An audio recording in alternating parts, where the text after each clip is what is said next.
이 이야기를 쓰면서도 제가 많이 망설이고 있는데요. 제 이야기를 들으신 분들이 저를 보고 세상 물정 모른다고 손가락질을 할까봐 두려움이 앞서기 때문입니다. 그래도 혹시나 저와 같은 분들이 계실까봐 같이 고민도 나누고 속에 응어리진 답답함을 풀어보고자 용기 내서 글을 적어봅니다. 그리고 다 들어보시고 난 후 제가 어떻게 결정을 하면 좋을지 이야기 좀 해주세요.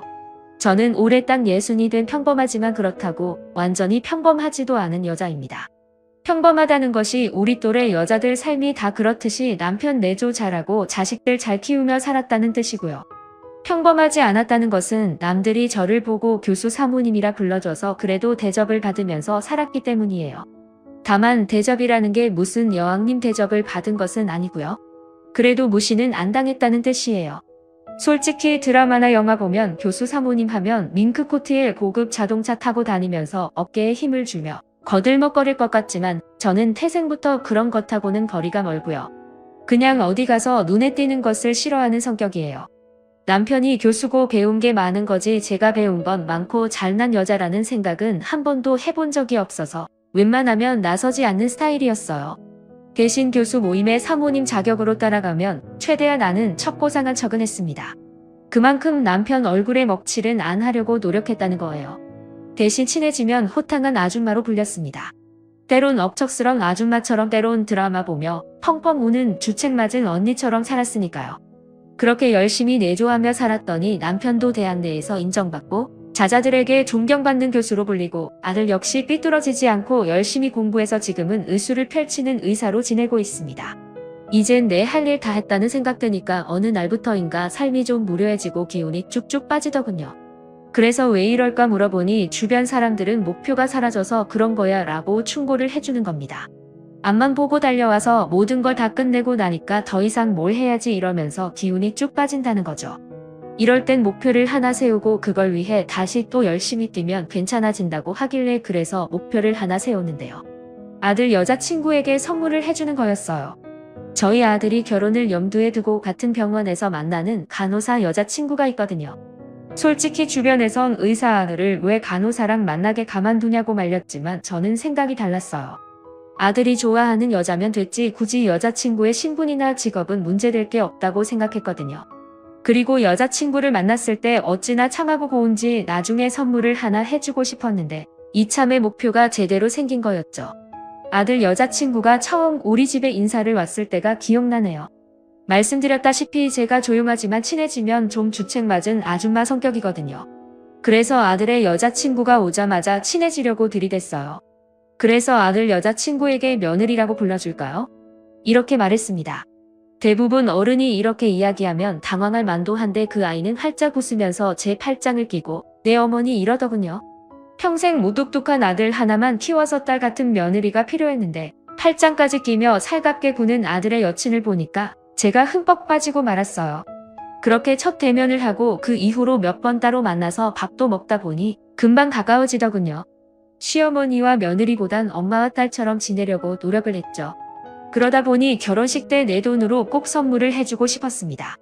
물론 남편한테 이야기해서 생활비에서 아끼고 아낀 돈으로 선물을 사주면 됐지만 왠지 제가 번 돈으로 의미 있는 선물을 주고 싶다는 목표를 세우게 된 거죠. 그래서 남편에게 큰 소리를 쳤어요. 앞으로 당신한테 손 안 벌리고 내가 번 돈으로 우리 며느리 선물 사줄 거니까 말리지 마요.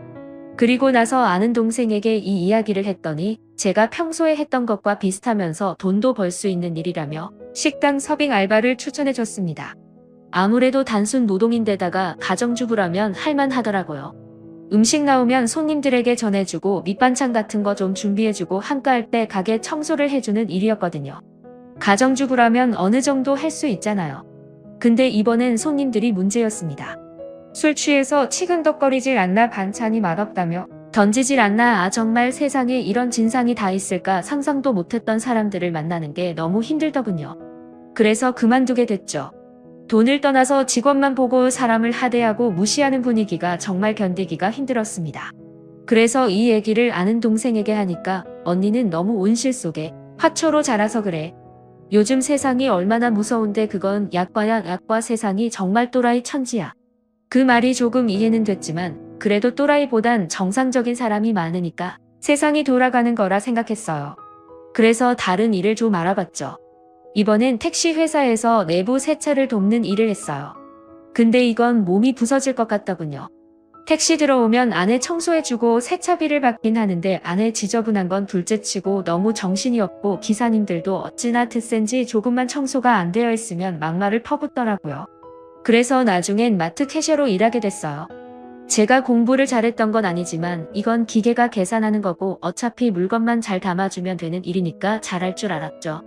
근데 뭐든 쉬운 일이 없다군요. 하루 종일 서서 일하는 것도 힘들지만 물건을 빼달라는 손님부터 쇠치기해서 물건을 툭툭 던지는 무례한 사람까지 봤어요. 어딜 가나 진상들이 있더군요. 게다가 더 큰 이유는 제가 손이 너무 느려서 계속 실수를 하거나 포인트 버튼을 제대로 누르지 못하고 실수를 하니까 마트 관리인이 그만두는 게 어떻겠냐고 말하는 겁니다. 정말 자존감이 팍 떨어지더군요. 뭐든지 척척 잘해낼 줄 알았는데 매번 실수하니까 제 스스로가 미워지는 겁니다. 게다가 몸도 피곤하고 마음에 상처까지 입으니까 내가 왜 사서 이 고생을 하고 있나 눈물까지 났어요. 정말 내가 인생을 편하게 살았구나. 고생하며 일하는 분들도 많은데 내가 정말 세상 물정을 몰라도 한참 몰랐구나. 이렇게 저를 되돌아보게 됐고요. 아무래도 제가 늘 지쳐서 들어오니까 하루는 아들이 묻더군요. 엄마는 요즘 뭘 하시길래 얼굴이 어두워요. 차마 며느리 될 사람을 위해서 사서 고생 중이란 말은 못하게 했고 그냥 운동을 심하게 해서 그렇다고 둘러댔죠. 제 속사정을 아는 남편은 저한테 몰래 다가와서 이제 그만해. 솥뚜껑만 운전하던 사람이 무슨 사회 나가서 돈을 번다고 허들갑이야. 그냥 돈 줄 테니까 그걸로 선물 사줘. 당신이 이러고 다니는 거 알면 아들이 기겁한다고. 막상 남편이 무시하는 듯이 말하니까 더욱더 오기가 생기더군요. 솔직히 못할 게 뭐가 있겠어요. 누군 타고날 때부터 교수짓 했습니까? 엄마 뱃속부터 인문학, 철학, 공학 이런 거 줄줄 외우고 태어난 것은 아니잖아요. 비록 제가 배운 것은 많이 없어도 엄마로서, 아내로서, 가정주부로서 노하우는 있었거든요. 남편한테 괜히 괘씸해서 한마디 했죠. 당신은 나 없으면 라면 물도 제대로 못 마치는 주제에 어디서 큰 소리예요. 두고 봐요. 내가 내 손으로 돈 벌어서 우리 며느리한테 멋진 선물 하나 해줄 거니까 당신은 가만히 있기나 해요. 제가 눈에 도끼를 품고 한마디 하니까 남편도 꼬리를 슬쩍 내리는 겁니다. 오기가 생기니까 뭐든 할 수 있을 것 같아서 아는 동생을 통하지 않고 제가 직접 알아봤어요. 제가 가장 잘할 수 있는 일을 보니까 스마트폰 어플을 깔면 파트타임으로 일하는 청소도우미를 모집하더군요. 제가 원하는 시간에 맞는 업무를 제가 골라서 찾아가면 되고 어차피 제가 하던 일이니까 자신도 있었습니다. 시급도 나쁘지 않았고요.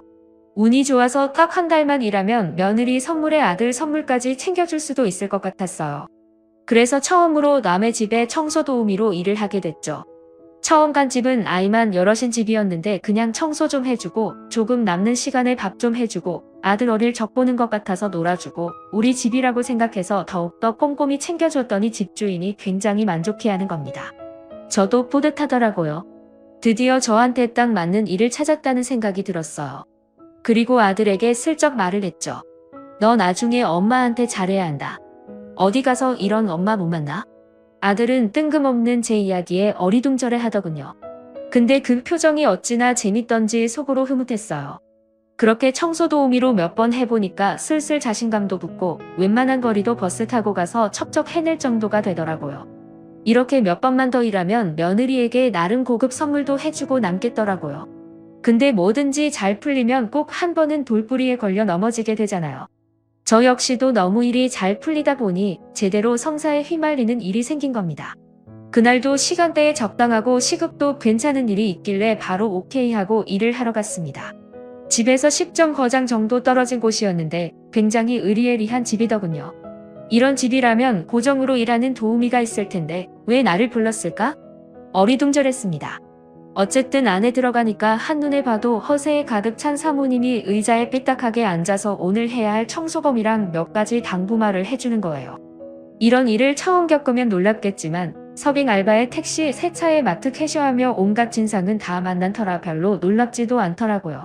그냥 열심히 하겠다고 인사를 하고 지정해준 곳만 일을 하면 되겠다 해서 평상시처럼 한눈 안 팔고 열심히 일을 했습니다. 솔직히 대부분 어디만 깨끗이 해달라 이렇게 이야기를 하고 큰 참견은 안 하거든요. 아니면 끝날 때쯤 와서 확인만 하는 정도예요. 근데 그 사모님은 계속 저를 지켜보는 거예요.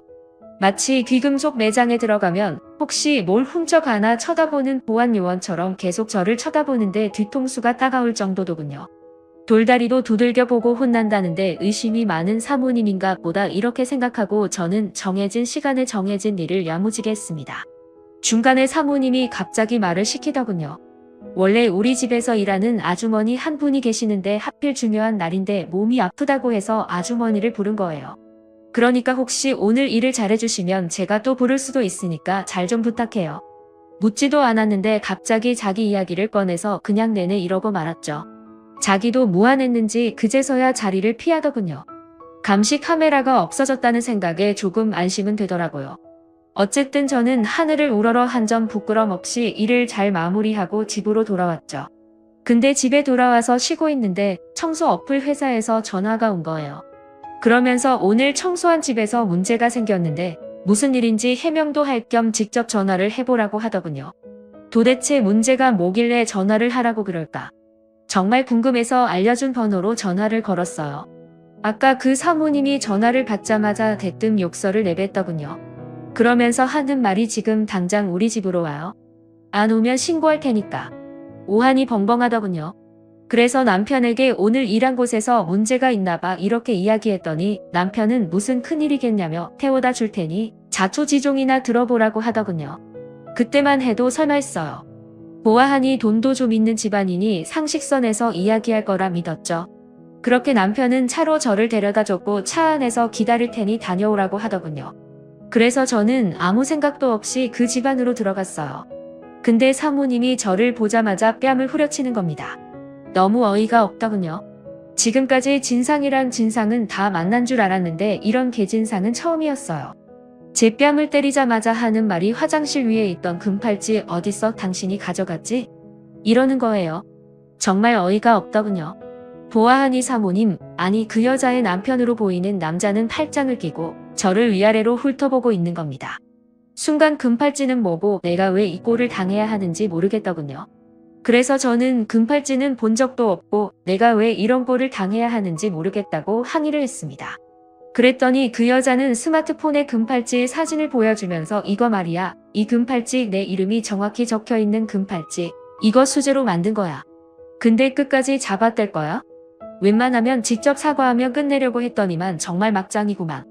아줌마, 경찰 부를 테니까 경찰서 가서 그렇게 계속 모르는 척 해봐. 순간 너무 무서우니까 머리가 혼란해지더군요. 내가 금팔찌를 본 것 같기도 하고 그걸 치웠던 것 같기도 하고 계속 뒤죽박죽하기 시작했어요. 저는 훔치지 않았고 제가 훔칠 사람이 아니라고 계속 항변했지만 그 여자는 제 팔을 잡아 끌며 오늘 집에 온 사람은 당신밖에 없는데 금팔찌에 다리가 달렸어. 왜 사라졌는데? 말을 해보라고. 게다가 그 여자 남편까지 합세해서 저를 몰아세우니까 저도 모르게 그 자리에서 펑펑 울게 됐습니다. 그 여자는 금팔찌 값을 내놓으면 없던 일로 해줄 테니까 빨리 돈을 내놓으라는 겁니다. 그래서 얼마냐고 했더니 제가 일하면서 모은 돈의 비상금으로 꽁꽁 숨겨둔 돈까지 탈탈 모아야 살 수 있는 액수더군요. 정말 어떻게 모은 돈인데 이렇게 뺏겨야 하나 생각이 들어서 경찰서로 갈까도 생각했지만 제가 정말 온실 속의 화초처럼 바보같이 자란 터라 경찰서 간다는 말에 저도 모르게 그 돈을 주고 집에서 나와버렸습니다. 아마 이쯤에서 저보고 바보 같은 여자라고 말씀하시는 분들 많을 거예요. 맞아요. 정말 바보 같았죠. 근데 정말 그 순간은 무서웠고 그냥 그 순간을 벗어나고 싶다는 생각뿐이었습니다. 그렇게 즉석에서 돈을 이체해주고 나서야 그 여자 집에서 나왔습니다. 차 안에서 기다리던 남편은 무슨 일이냐고 묻는데 차마 도둑으로 몰렸다고 이야기는 못하고 집안 청소 문제 때문에 클레임 들어와서 해명만 했다고 둘러댔죠. 그 말에 남편은 화가 났는지 누굴 무시해도 유분수지. 그래도 명색이 교수 사모님인데 이것들이 누굴 오라가라 하고 난리야. 그때 제가 교수 사모가 무슨 대수냐고 남편에게 면박을 줬습니다. 어쨌든 지금 그런 게 중요한 게 아니었으니까요. 남편은 그냥 해프닝 정도만 생각하고 그 일은 금방 잊어버리더군요. 하지만 저는 계속 그 일이 마음에 걸려서 더 이상 일을 못하겠더라고요. 게다가 고생고생해서 모은 돈까지 다 써버렸으니 의욕도 완전히 사라졌습니다. 제가 늘 풀이 죽어 있으니까 아들이랑 아들 여자친구가 영문도 모르는 채 저를 위로해 준답시고 맛있는 것도 사주고 영화도 보여줬지만 계속 마음의 상처로 남는 거예요. 그리고 제가 정말 너무 순딩이 바보로 살았다는 걸 깨달았습니다. 그래도 시간이 약이라고. 어쨌든 그렇게 그 일도 잊혀져 가고 저도 어느 정도 마음을 가다듬을 무렵이었어요. 아들이 오더니 여자친구 부모님과 상견례 날짜를 잡으려고 하는데 언제가 좋을까요? 이러는 거예요. 가뜩이나 기분 좋은 일도 없던 찰나에 그래도 자식 위해 상견례를 한다는 생각을 하니 기분이 좀 괜찮아지더군요. 기쁜 마음으로 상견례 날짜와 장소를 잡고 상견례 날에 설레는 마음으로 상견례 약속 장소로 향했어요. 마침 아들이랑 아들 여자친구는 상견례 장소로 오는 길에 접촉사고가 나는 바람에 늦는다는 거예요. 괜히 사돈 내외를 기다리게 하는 것도 예의가 아닌 듯해서 남편이랑 함께 약속된 방으로 들어갔습니다. 그런데 들어서는 순간 저는 몸이 뻣뻣하게 굳었습니다. 바로 제 뺨을 후려갈긴 부잣집 여자가 사돈댁 자리에 앉아 있는 거예요. 제가 그렇게 아끼던 아들 여자친구의 부모가 제 뺨을 후려친 여자와 그 여자의 남편인 거죠. 게다가 그런 사람과 사돈을 맺게 생겼으니 정말 머리가 핑 돌 지경이었습니다. 남편은 영문도 모르고 제 팔을 당기면서 왜 이러냐고 묻는데 저도 어떻게 반응해야 할지 모르겠더군요. 갑자기 그 여자도 제가 기억이 났는지 언성을 높이면서 아니 그때 우리 집 금팔찌 훔쳐갔다가 걸린 아줌마 아니에요? 여기 왜 왔어요? 저한테 뻔뻔하게 소리를 치는 겁니다. 그때 그 기억이 떠올라서 제가 아무 말도 못하니까 그 여자는 마치 물 만난 고기처럼 이제 알았다. 이거 사기 결혼 아니야? 남의 집 청소구나 하면서 몰래 훔친 걸로 사기 결혼하는 거 아니냐고 교수 집안이라며? 아들이 의사라며? 근데 이거 다 뻥이지? 아주 신나서 소리를 치는데 그때서야 제가 정신이 들더군요. 그래서 저도 지지 않고 당신 지금 말 다 했어? 날 안 훔쳤다고? 그리고 사기 지금 사기라고 했어? 당신 내 딸내미 한테 거기로 가져와도 우리 아들이랑 결혼 못할 줄 알아? 제가 막 따지고 있는데 뒤늦게 도착한 아들이랑 아들 여자친구가 도착해서 저희를 말리며 자초지종을 묻는 겁니다. 그러자 그 여자는 자네 의사 맞아? 자네 아버지 교수님 맞긴 맞는 거야. 근데 왜 자네 어머니가 우리 집 와서 청소를 했어? 자네 지금까지 다 뻥친 거지. 가족 사기단이지? 그치? 그때 남편도 열이 받아서 주먹을 주더니 밥상을 확 뒤집어 엎어버리고 아들 역시 무슨 소리냐며 항의를 하고 난리도 그런 난리가 없었어요. 저는 너무 억울해서 내가 당신 내 집에서 일한 건 당신 딸내미 선물 주려고 한 것뿐이야. 내가 돈이 없어서 그런 줄 알아. 당신처럼 주렁주렁 멋으로 달고 다니는 금부치가 아니라 진짜 정성이 담긴 금부치 하나 해주려고 했어. 그 말을 하고 나가려고 하는데 남편이 제 손을 붙잡고 여기서 우리가 왜 나가? 저런 인간 쓰레기들이 나가야지. 하며 저보고 꿋꿋하게 따지라고 하는 겁니다. 그 말에 용기가 더욱 생기더군요. 저랑 남편 그리고 아들 마지막엔 아들 여자친구까지 저를 두둔하며 자기 엄마에게 따지듯이 공격을 하니까 그 여자는 자기도 뭔가 틀렸다고 생각했는지 당황하는 겁니다. 그러더니 아니 그러면 교수 사모님이라고 말을 하지 왜 안 하셨어요? 근데 왜 남의 팔찌나 훔치시고 그래서 이러면서 말끝을 흐리는데 뭔가 느낌이 이상하더군요. 왜냐면 그 여자가 소리소리 지를 때 팔뚝에서 금팔찌가 빛나는 걸 제가 봤기 때문입니다. 그래서 얼른 그 여자 팔을 낚아채서 큰 팔찌를 보며 이거 뭐예요? 그때 나한테 이 팔찌 없어졌다며? 사진 들이대며 보여줬는데 이게 왜 당신 팔에 있는 건데? 당신이야말로 이거 사기 아니야. 그 여자도 놀랐는지 제대로 말을 잇질 못하더군요. 그제서야 변명이라고 꺼내놓는 게 아니 원래 일하던 아주머니가 이걸 훔쳐갔는데 그걸 오해해서 도둑으로 몰아썼네요. 미안합니다. 정말 화가 나더군요. 나를 도둑으로 몰아세운 것도 열받지만 내 돈은 받아먹고 입까지 씻고 오히려 큰 소리까지 쉬었던 거잖아요. 그냥 저를 어디 못 배운 청소나 하는 여자라고 취급을 하는 저급한 사고방식이 너무 싫었습니다. 교수 부인이면 대접하고 청소 보면 이런 취급을 당해야 하나요? 사태를 대충 알아차린 아들 여자친구는 갑자기 무릎을 꿇더니 자기가 잘못했다고 빌고 그 여자 남편도 사부인 너무 죄송합니다. 이러면서 싹싹 비는데 어이가 없더군요. 그렇게 기세등등하더니 이젠 자기들 죄가 밝혀지고 게다가 누가 봐도 우리 집 식구들이 우세하다고 느껴지니까 바닥에 납작 엎드리는 꼴이 너무 가증스러웠습니다. 그렇게 이쁘게 보이던 아들의 여자친구도 더럽게 보였고요. 그래서 제가 태어나서 처음으로 비열한 한마디를 했죠. 아들 여자친구에게 말했습니다. 난 내 손에 때 묻히기 싫으니까 내가 내 엄마 뺨을 때려. 그러면 용서를 생각해 볼게. 그 말에 아들 여자친구는 고민하더군요. 하지만 결혼이 파토날까봐 부들부들 떨던 그 여자는 어서 자기 뺨을 때리라며 재촉을 하는 겁니다. 그런데 차마 아들 여자친구는 못 때리겠다며 멈추는 겁니다. 그래서 뒤도 안 돌아보고 나왔습니다. 솔직히 자기 엄마 뺨을 때리든 때리지 않든 저는 결혼에 찬성을 안 할 생각이었거든요. 그리고 다음날 아들 여자친구가 팔찌값을 현금으로 가져왔다군요. 솔직히 그건 받았습니다. 제 노동의 결실이었고 저의 억울함이 담긴 피와 땀의 결실이었으니까요. 그러면서 아들의 여자친구가 하는 말이 자기는 부끄러워서 결혼을 못 올리겠다고 하더군요. 그래서 아들과 헤어지겠다며 인사를 하는 겁니다. 근데 그 말이 어찌나 가슴을 후벼 파는지 정말 갈등을 많이 했습니다. 그 집안 사람들을 생각하면 정말 가증스럽지만 그래도 아들의 여자친구랑 엄마와 딸처럼 보낸 시간도 많은데 그 정이라는 게 무시 못할 일들이었거든요. 속된 말로 저런 부모 밑에서 어떻게 이런 자식이 나왔을까 싶을 정도로 아이는 올바른 아이였으니까요. 그리고 지금까지 고민 중입니다. 아들은 여자친구랑 결혼할 생각이 없다곤 하지만 살짝 보니 제 눈을 피해 만나는 것 같더군요.